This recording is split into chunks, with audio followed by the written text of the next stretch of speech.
अभी वही है। देखना, अगला जो हम लोग पढ़ रहे हैं वो क्या है? इकोटोन। हिंदी नहीं पता है क्या बोलते हैं इसे? तो देखना, हमने तुम लोगों को एक डायग्राम बताया था इस तरह से, और इधर पर पूरा पानी। तो हमने बताया था कि ये क्या है, तालाब का या झील का स्तरीकरण। झील का स्तरीकरण। ये जो क्षेत्र होता था इसको हम लोग बोलते थे लिम्नेटिक, हिंदी में बोलते हैं सरोवरी। ये जो क्षेत्र होता था इसको हम लोग बोलते थे लिटोरल, हिंदी में क्या बोलते हैं, वलांचल।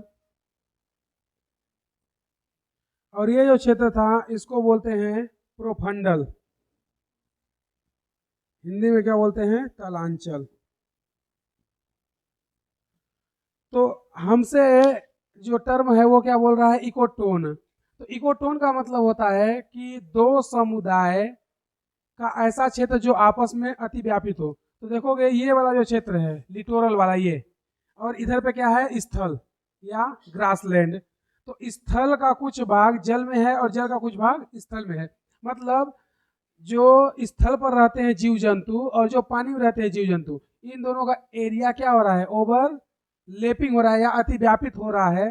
तो दो समुदाय का ऐसा क्षेत्र जहां पर उनका क्षेत्र अति व्यापित होता है उसको हम लोग क्या बोलते हैं, इकोटोन। मतलब इस एरिया में बहुत अलग अलग प्रकार के जीव जंतु पाए जाएंगे। क्यों? क्योंकि जली तो पाए ही जाएंगे, स्थली भी पाए जाएंगे। तो जितने अलग अलग प्रकार के जीव या अलग अलग जातियां पाई जाएंगी उसकी जाति विविधता या बायोडाइवर्सिटी या जैव विविधता भी क्या होगी, ज्यादा होगी। इसी को हम लोग क्या बोलते हैं, ट्रांजिशन जोन या संक्रमण क्षेत्र। अर्थात यहाँ पे देखोगे तो ये जो जोन है, यहाँ पर हमारे पास ये जो एरिया है इसमें जल भी है और इधर स्थल भी है। तो यहाँ पर का जो एरिया होता है उसी को हम लोग क्या बोल देते हैं, इको टोन। अर्थात दो समुदाय के बीच का ऐसा क्षेत्र, दो समुदाय के बीच का ऐसा क्षेत्र जो एक दूसरे को अति व्यापित करे, उसको हम लोग क्या बोलते हैं, उसे इकोटोन कहते हैं। उसे इकोटोन कहते हैं। इसी को ट्रांजिशन जोन भी बोलते हैं, ट्रांजिशन जोन। इसकी बायोडायवर्सिटी या जैव विविधता ज़्यादा होती है। बायोडायवर्सिटी सबसे अधिक होती है।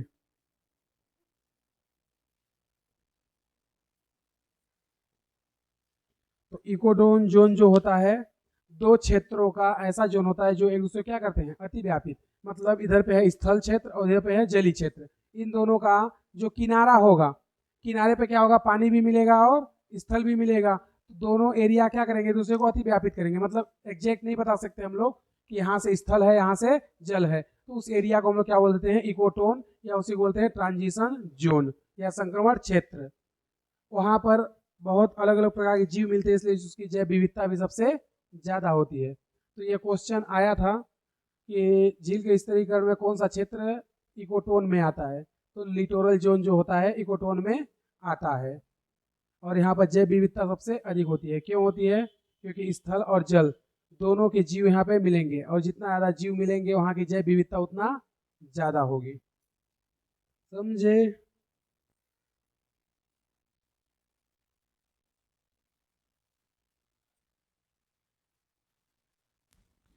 अगला जो है उसको हम लोग बोलते हैं age effect. Age effect, Hindi में बोलते हैं कोर प्रभाव। तो एज इफेक्ट होता क्या है या कोर प्रभाव किसे कहते हैं? तो देखना, जो एज इफेक्ट या कोर प्रभाव होता है ये इसी से रिलेटेड है। ये क्या बोलता है कि कुछ समुदाय की जातियां जो है किनारे पर पाई जाती हैं, मतलब इकोटोन क्षेत्र में पाई जाती हैं, उसको हम लोग क्या बोलते हैं? Age species. और इस घटना को क्या बोलते हैं? Age effect. तो इसकी परिभाषा क्या हो जाएगी? बोल सकते हैं कुछ जातियां समुदाय के किनारे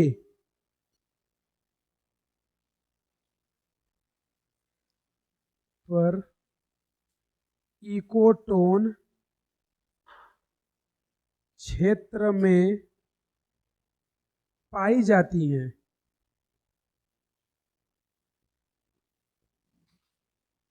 जिसे एज स्पीसीज कहते हैं। एज स्पीसीज कहते हैं।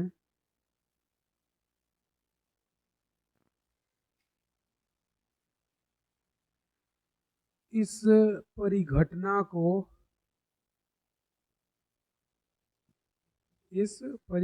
को एज इफेक्ट कहते हैं।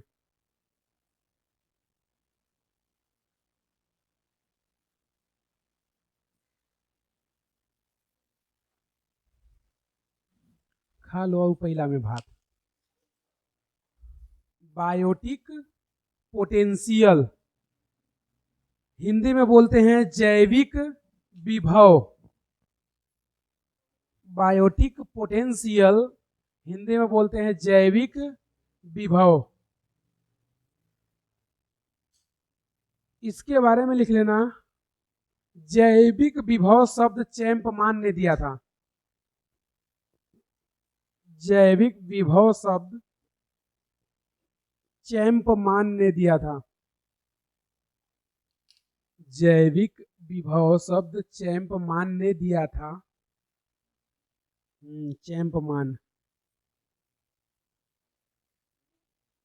चैंपमान ने दिया था। तो इसके बाद एक लाइन छोड़ के नीचे परिभाषा लिखना। अनुकूल परिस्थितियों में, अनुकूल परिस्थितियों में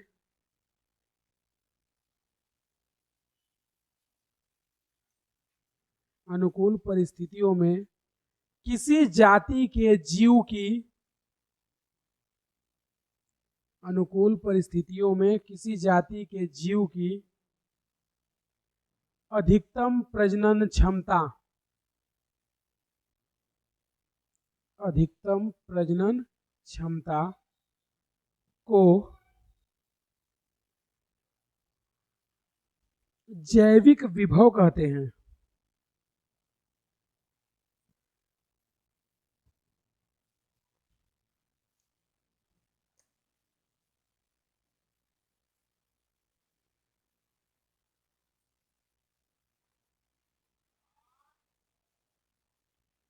लिखे, अगला टर्म लिखना नीके। नीके, नीके NICHE, नीके।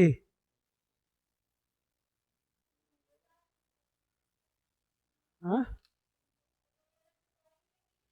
अलग हेडिंग है नीके।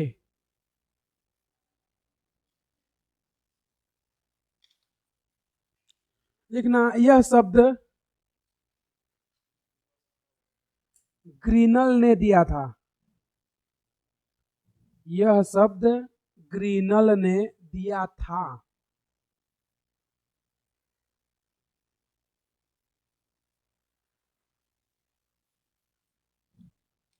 लिख चुके। अब देखो नीके होता क्या है? किसी भी जीव या किसी भी जाति का वर्क फंक्शन और वर्क एड्रेस क्या कहलाता है? निके। मतलब तो वो कहाँ रहता है या वह क्या कार्य करता है, उसी को हम लोग क्या बोलते हैं? निके। तो किसी भी जीव या किसी भी जाति के जीव का वर्क एड्रेस और प्रोफेशन क्या कहलाता है? उसका निके। तो लिख लेना डेफिनेशन।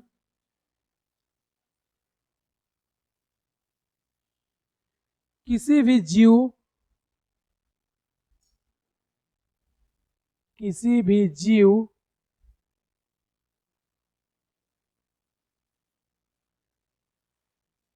किसी भी जीव का फंक्शनल एड्रेस, किसी भी जीव का फंक्शनल एड्रेस, ब्रैकेट में हिंदी में लिख लेना क्रियात्मक पता, मतलब वो कहाँ पर कार्य करता है। फंक्शनल एड्रेस का मतलब किसी भी जीव का फंक्शनल एड्रेस या क्रियात्मक पता या प्रोफेशन,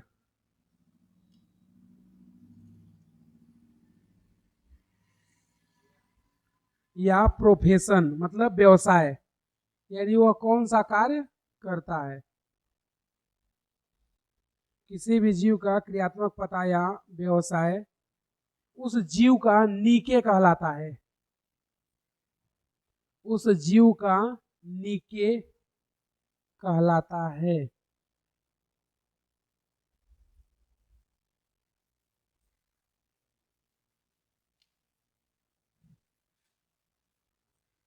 उस जीव का निके कहलाता है।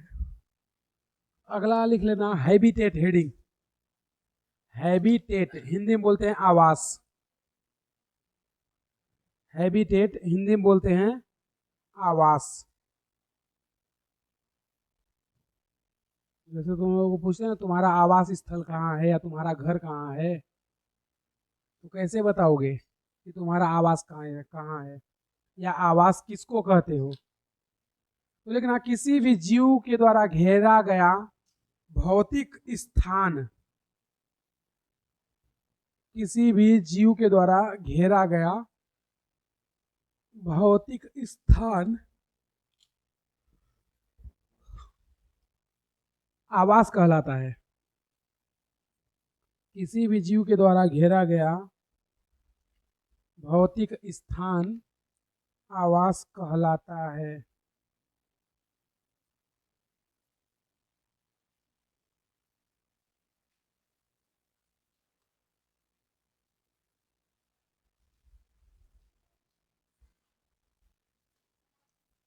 लिख चुके?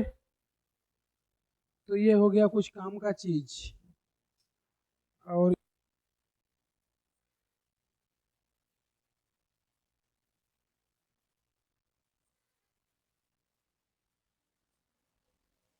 देखना जो इकोसिस्टम होता है, इको सिस्टम हिंदी में क्या बोलते हैं? परितंत्र। तो जो इकोसिस्टम है या परितंत्र है, इसको दिया किसने था सबसे पहले? Given by A G Tansley. किसने दिया था? ए जी टेंसले ने। इकोसिस्टम कहते किसे हैं? ए जी टेंसले ने ही अपना परिभाषा दिया था। ये क्या बोलता था कि जो परितंत्र होता है, परितंत्र ये प्रकृति का कार्यात्मक और संरचनात्मक प्रतीक है। तो परितंत्र प्रकृति का, परितंत्र प्रकृति का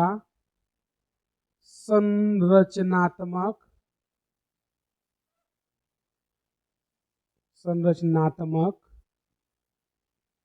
व कार्यात्मक प्रतीक है, कार्यात्मक प्रतीक है। ये किसने बताया था? एजी टेंसले ने। फिर दूसरा एक साइंटिस्ट आया, कौन? ईपी ओढम, जिसको बोलते हैं father of ecosystem, father of ecosystem.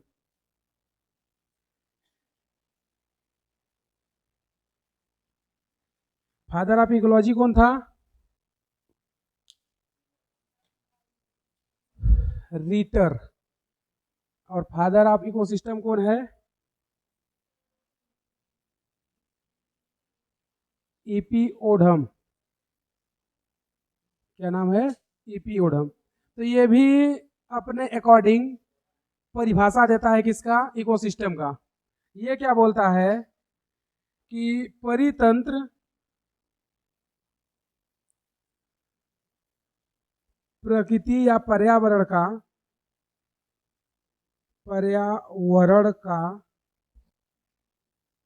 सबसे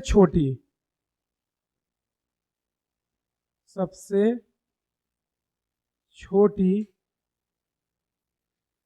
कार्यात्मक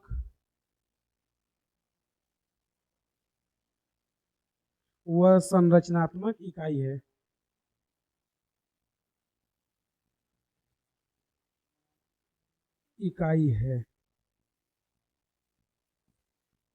तो दो लोग आए, पहला इकोसिस्टम जिसने शब्द दिया एजी टेंसले, उसने परिभाषा क्या बताया कि परितंत्र प्रकृति का संरचनात्मक और कार्यात्मक प्रतीक है। यहाँ पर खास चीज क्या बताया उसने कि प्रतीक है।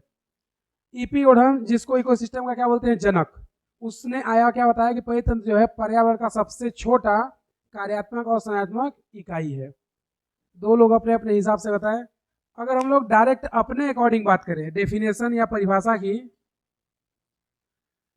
तो हम लोगों के अकॉर्डिंग जो हम लोग पढ़े हैं, हमने क्या बताया था तुम लोगों को कि इकोलॉजी की सबसे स्मॉलेस्ट यूनिट होती है जीव, और जीवों का ग्रुप क्या कहलाता है? पॉपुलेशन, और पॉपुलेशन का ग्रुप कम्युनिटी।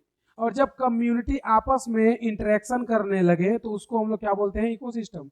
मतलब जब दो या दो से अधिक समुदाय आपस में मिल करके एक दूसरे के साथ अन्योन्य क्रिया करना प्रारंभ कर दे तो उसको हम लोग क्या बोलते हैं? परितंत्र या इकोसिस्टम।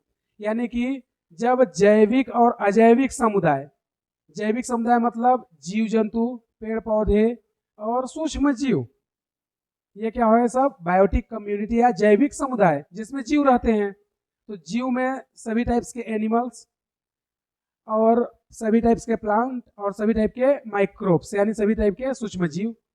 अगर ये अजैविक तंत्र जैसे जल, प्रकाश, मृदा, पानी, इन सभी से क्रिया करने लगे, मतलब उनका यूज करने लगे, तो इस प्रकार के संबंध को हम लोग क्या बोलते हैं? परितंत्र या इकोसिस्टम। तो जब जैविक और अजैविक तंत्रों का आपस में संबंध या अन्योन्य क्रिया होना प्रारंभ हो जाता है तो उसी को हम लोग क्या बोल देते हैं? इकोसिस्टम। तो इकोसिस्टम का जो ये दो डेफिनेशन है, ये दोनों साइंटिस्ट अपने अपने अकॉर्डिंग दिए। पहला एजी टेंसले जो कि इकोसिस्टम टर्म दिया था, उसने क्या बताया कि परितंत्र प्रकृति का संरचनात्मक और कार्यात्मक प्रतीक है, सिंबल है, संकेत है। ठीक है। और एपी ओढम जो कि इकोसिस्टम या परितंत्र का क्या है? फादर या जनक, उसने क्या बताया कि परितंत्र पर्यावरण की सबसे छोटी संरचनात्मक और कार्यात्मक इकाई है। लेकिन हम लोगों के अकॉर्डिंग जो हम लोग पहले पढ़े थे वो क्या बताए थे कि जैविक और अजैविक समुदाय का अन्योन्य क्रिया क्या कहलाता है? इकोसिस्टम। तो जो ये लोग बता रहे हैं ये इनके अकॉर्डिंग डेफिनेशन है। हमें जो पता है हम लोग उसे भी पता रखेंगे। तो ये दो परिभाषा उनके अकॉर्डिंग थी। हम लोगों के अकॉर्डिंग क्या होगी? जैविक व अजैविक घटक के मध्य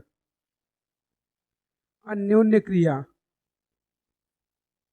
जैविक व अजैविक घटक के मध्य अन्योन्य क्रिया परितंत्र कहलाती है। परितंत्र कहलाती है। जैविक घटक मतलब, जैविक मतलब एनिमल्स हो सकते हैं, प्लांट हो सकता है और माइक्रोब्स भी हो सकते हैं क्योंकि वो भी जैविक ही हैं। और एबायोटिक में सॉइल हो सकता है यानी मिट्टी, लाइट, एयर, वाटर, ये सब क्या है? अजैविक, एबायोटिक। तो जब इन दोनों के बीच में क्या होने लगे, म्यूचुअल इंटरेक्शन या अन्योन्य क्रिया, तो उनको हम लोग क्या बोल देते हैं? इकोसिस्टम। तो ये इकोसिस्टम की डेफिनेशन किसके अकॉर्डिंग है? हम लोगों के अकॉर्डिंग। समझे? छाप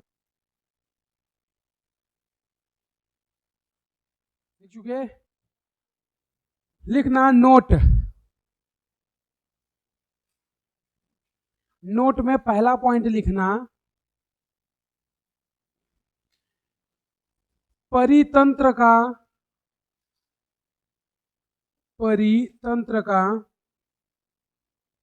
कोई निश्चित सीमा नहीं होता है। परितंत्र का कोई निश्चित सीमा नहीं होता है, अर्थात इसकी सीमाएं अतिव्यापित होती रहती हैं।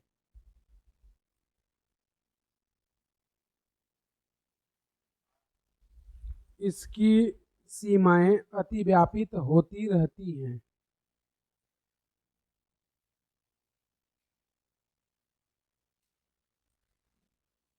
इसका मतलब क्या है?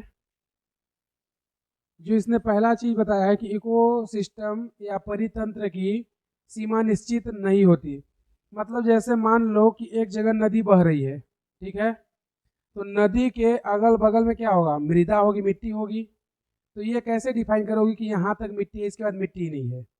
या ये कैसे डिफाइन करोगे कि यहाँ तक नदी है, इसके बाद नदी नहीं है?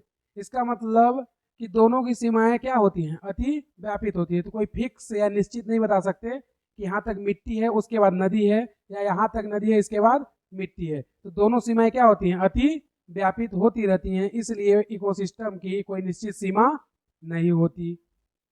दूसरा नोट,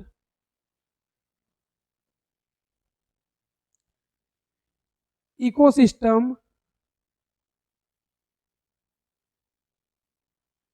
स्थायी या अस्थायी हो सकता है। इकोसिस्टम स्थायी या अस्थायी हो सकता है। इकोसिस्टम स्थायी या अस्थायी हो सकता है। इसका मतलब क्या हुआ? जैसे स्थायी की अगर बात करें, जैसे महासागर या समुद्र वगैरह है, तो इनमें बहुत अलग अलग प्रकार के जीव जंतु रहते होंगे। इनका अलग से अपना इकोसिस्टम चलता होगा, परितंत्र चलता होगा। ये बहुत पहले से थे, आज भी हैं और आगे भी रहेंगे। तो ये कैसा हो गया? स्थायी इकोसिस्टम। लेकिन अस्थायी की बात करें तो जैसे मान लो किसी ने फसल को उगाया, तो उस फसल ने मृदा का यूज किया, मृदा में उपस्थित नमी या पानी का यूज किया, और मृदा में उपस्थित खनिज लवण का भी उपयोग किया।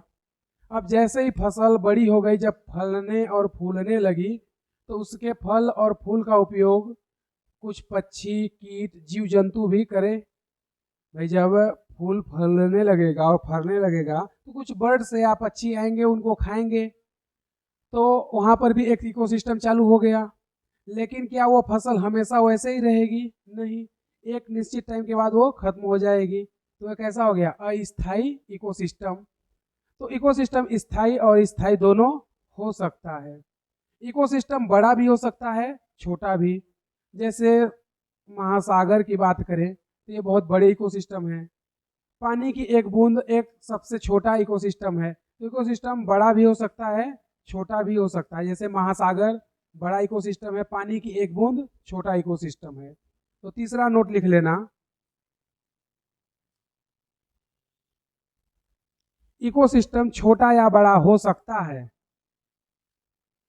इकोसिस्टम छोटा या बड़ा हो सकता है।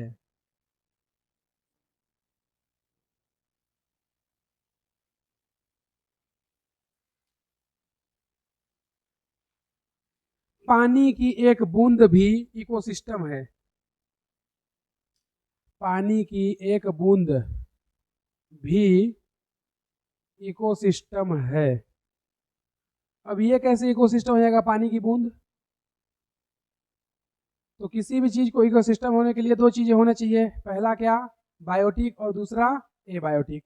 तो पानी क्या है, एबायोटिक या अजैविक घटक, लेकिन उस पानी में बहुत सारे माइक्रोब्स या सूक्ष्म जीव होंगे, और वो सूक्ष्म जीव क्या हो गए, बायोटिक, और दोनों के बीच में क्या हो गया, अन्योन्य क्रिया, तो पानी की बूंद भी क्या हो जाएगी, इकोसिस्टम। तो इकोसिस्टम बड़ा भी हो सकता है, छोटा भी हो सकता है, पानी की एक बूंद भी क्या है, एक इकोसिस्टम है। तो इकोसिस्टम हम लोग बोलते किसे हैं, जब बायोटिक और एबायोटिक के बीच क्या हो जाए, अन्योन्य क्रिया, तो उसको क्या बोल देंगे, इकोसिस्टम। अगला और लास्ट पॉइंट लिख लेना, इकोसिस्टम पर्यावरण की सबसे छोटी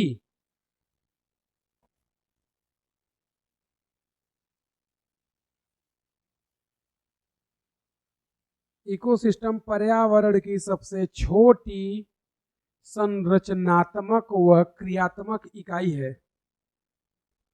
सबसे छोटी संरचनात्मक व क्रियात्मक इकाई है।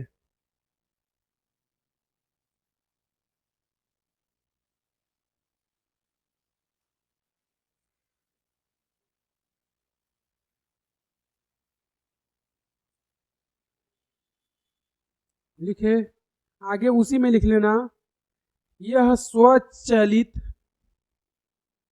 यह स्वचालित तथा स्वनियंत्रित होता है। यह स्वचालित व स्वनियंत्रित होता है।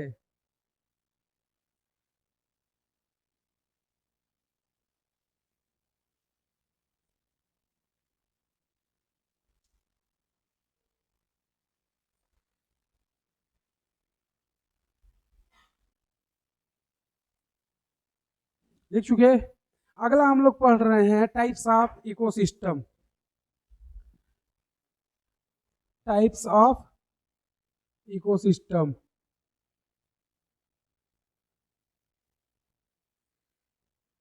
या परितंत्र के प्रकार। तो इकोसिस्टम दो प्रकार का होता है। जो पहला होता है उसको हम लोग बोलते हैं नेचुरल नेचुरल इकोसिस्टम, और जो दूसरा होता है उसको बोलते हैं आर्टिफिशियल इकोसिस्टम।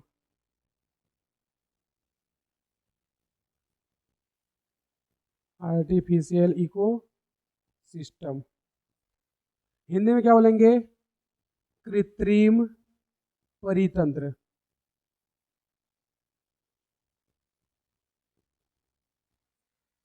और इसको क्या बोलेंगे, प्राकृतिक परितंत्र। ठीक है। तो जो नेचुरल इकोसिस्टम होता है यह दो प्रकार का हो सकता है। क्या क्या, number first, terrestrial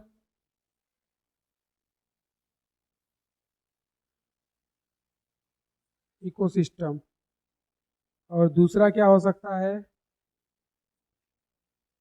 aquatic aquatic ecosystem.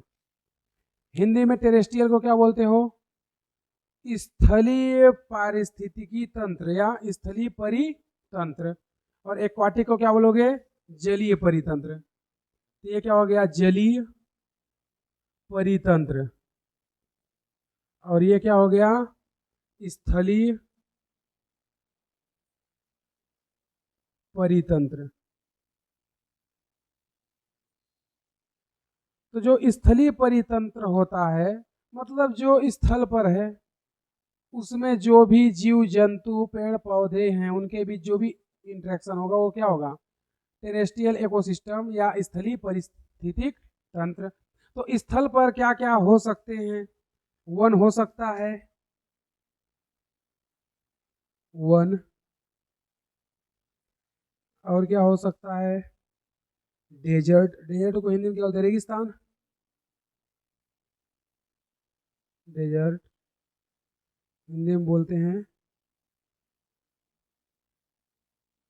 रेगिस्तान,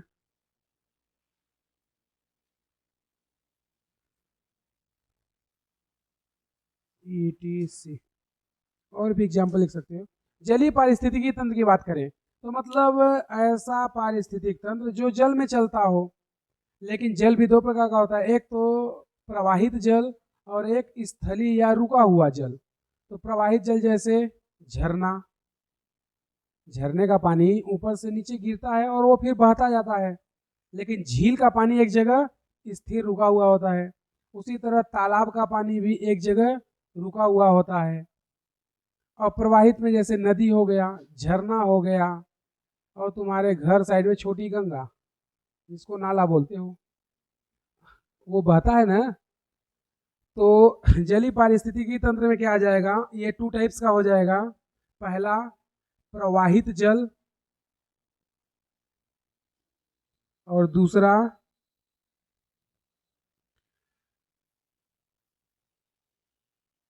स्थिर जल।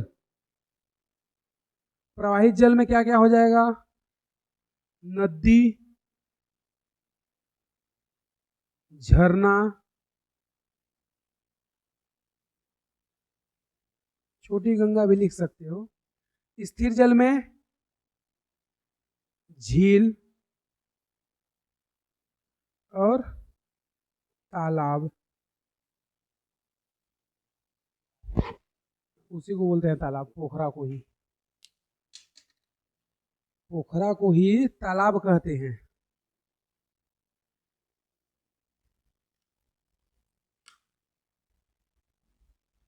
लिखे आर्टिफिशियल मतलब जो मनुष्य ने बनाया है, जैसे फसल की खेती, ये क्या है, आर्टिफिशियल, मनुष्य खुद करता है। गार्डन वगैरह, बगीचा वगैरह, ये मनुष्य खुद बनाता है। तब तुम लोग जाके पार्क में मजा लेते हो। पार्क में गए हो ना, तो पार्क कौन बनाया है, भगवान बनाए हैं, मनुष्य बनाया है। भगवान बस जगह बना दिए हैं, बाकी सब तुम लोगों का कांड है। तो पार्क, जिसको हिंदी में क्या बोलते हो, बगीचा या उद्यान, तो इसमें क्या आ जाएगा, फसल, उद्यान और बगीचा। उद्यान और बगीचा दोनों अलग अलग होता है, एक का होता है।